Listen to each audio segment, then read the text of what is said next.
This generation fucked up. Each one have depression, taking pill and anxiety. Okay, this is the first TikTok where I've had to redo this a few times, and only because I can't hold it back. This is the problem with immigrant parents, okay, is that they're so hell-bent on their own ways, and they think old is gold, okay? The reason why our generation has to take medicine or go to counselling and this and that is because we're breaking the trauma that you've handed down to us. And this annoying thing, especially in my culture, where it's like, oh, my mother's a strong woman because she took all the abuse from my father. That's not a strong woman. That's just a woman who had to take it and endure it. And so you hear this conversation all the time with everyone's getting divorced now. Good, because people now have the freedom to get out of something that's not serving them. My mother, when I was a kid, I remember she was slamming plates on the floor saying, I can't take it anymore. Obviously, now that I've grown up, I realised, damn, that marriage was definitely hard on her. My grandmother was beaten by her husband every day. My father had to witness that stuff. And then my father carried that on, he never once touched my mum, but like beating his own kids.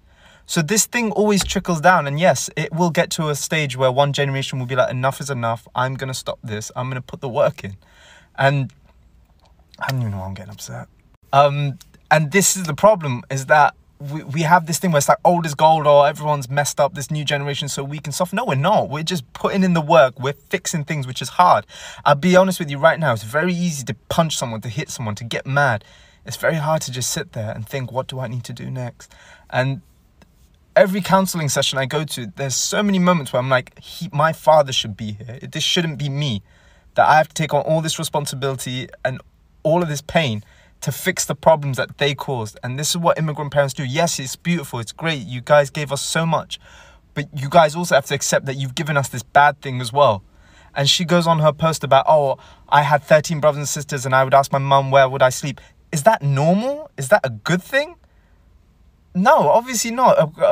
A respective and a responsible parent wouldn't have too many kids that they couldn't look after, to the point where their own child has to then ask, am I sleeping on the floor today or on the bed? That's not a flex. So this is the thing, and I hate this because so many young people are going to watch this and be like, oh, I need to be more grateful. Yes, be grateful to your parents. My parents are amazing. But also you have to acknowledge that there are things that they have done wrong, and they need to look into that. And I honestly hate posts like this, because if my father wasn't as stuck in his old ways, I think I'd still have a dad. And I apologize. I didn't think this TikTok would be that hard to do, but yeah, that's all I got to say.